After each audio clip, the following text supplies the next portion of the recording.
আমার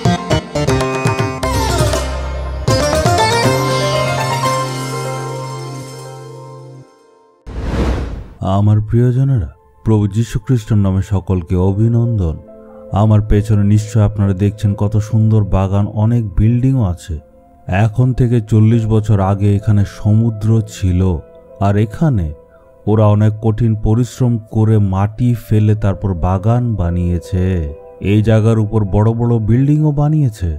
মানে ভাবুন, সমুদ্রটার মধ্যে মাটি ফেলে ওরা পুরো একটা থাকার জায়গা বানিয়েছে। একইভাবে আমাদের ঈশ্বরও সবকিছু নতুন করেন। হয়তো আপনার জীবন আজকে ধ্বংস হয়ে আছে, কিন্তু ঈশ্বর সব নতুন করবেন। চলুন এখন আমরা দেখি ঈশ্বর বাক্য আমাদের কি বলছে। গীত সংহিতা 12 অধ্যায়ের 5 পদ। সেই কারণে আমি এবার জাগ্রত হব, সদাপ্রভু বলেন, অনিষ্টকারীদের হাত থেকে আমি তাদের রক্ষা করব।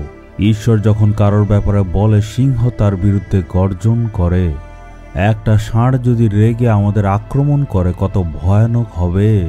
বা শয়তান আমাদের বিরুদ্ধে শত্রু দাঁড় করায়, সে রাগ দেখায়, আমাদের ধ্বংস করার চেষ্টা করে। কিন্তু ঈশ্বর বলেন, এই সব কিছুর থেকে একমাত্র আমি তোমাকে রক্ষা করব। ঈশ্বর বলছেন, যারা আমাকে ডাকে আমি তাদেরকে রক্ষা করব। যারাই আপনার বিরুদ্ধে দাঁড়িয়ে আপনার অনিষ্ট করার চেষ্টা করে, ঈশ্বর তাদেরকে শাস্তি দেবেন। এখানে ঈশ্বর কার ব্যাপারে বলছেন? এই পদে ঈশ্বরের বাক্যে কি লেখা রয়েছে?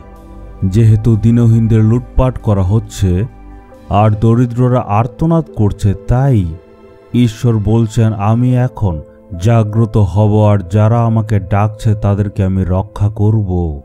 আপনি হয়তো বলছেন, আমি দরিদ্র, কেউ আমায় সাহায্য করে না, আমার জীবনের ন্যায় হোক এমন কেউ আশাও করে না।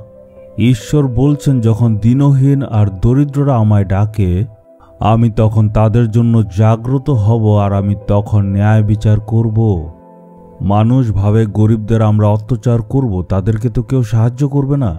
ঈশ্বর বলছেন, আমি এই সব মানুষের মধ্যে দাঁড়াবো। আমি এই দিন দরিদ্র মানুষদের জন্য দাঁড়াবো আর তাদের রক্ষা করব।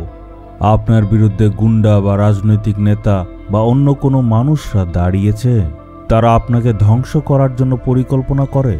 কিন্তু ঈশ্বর বলছেন, আমি তোমাদের পক্ষ হয়ে দাঁড়াবো আর আমি তোমাদের রক্ষা করব।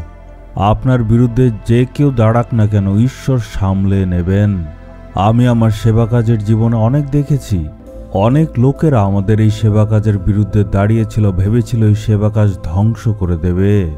তারা আমাদের বিরুদ্ধে অনেক ষড়যন্ত্র করেছিল।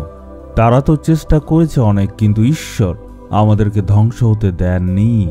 যারাই আমার বিরুদ্ধে দাঁড়িয়েছিল, তারা এখন আর কেউই জীবিত নয়, সবই চলে গেছে। ঈশ্বর আপনার জন্য কার্য করতে চান। আপনার পক্ষ হয়ে ঈশ্বর লড়াই করবেন। আপনি ভাবছেন আপনি গরিব, আমার সঙ্গে কেউ নেই, অনেক মানুষ আমার বিরুদ্ধে দাঁড়িয়েছে। চিন্তা করবেন না, ঈশ্বর আছেন। তারা হয়তো বলছে আমাদের শক্তি আছে, আমরা উঁচু পদে আছি, কে কি করবে, কিন্তু ঈশ্বর বলছেন, আমি রক্ষা করব। আপনি চিন্তা করবেন না, তারা সকলেই ধ্বংস হয়ে যাবে। এই প্রতিজ্ঞা ঈশ্বর আপনাকে করেছেন। হয়তো যারা উঁচু পদে আছে, নেতারা, গুন্ডারা হয়তো আপনাকে ধমকি দিচ্ছে। আপনি বুঝতে পারছেন না কি করবেন। ভয় করবেন না, ঈশ্বর আপনার পক্ষে আছে। আপনি বলুন, হে প্রভু, আপনি দিনহীন ও গরিবদের ঈশ্বর। যখন গরিবদের বিরুদ্ধে মানুষ দাঁড়ায়, আপনি তাদের পক্ষে দাঁড়িয়ে তাদেরকে রক্ষা করেন।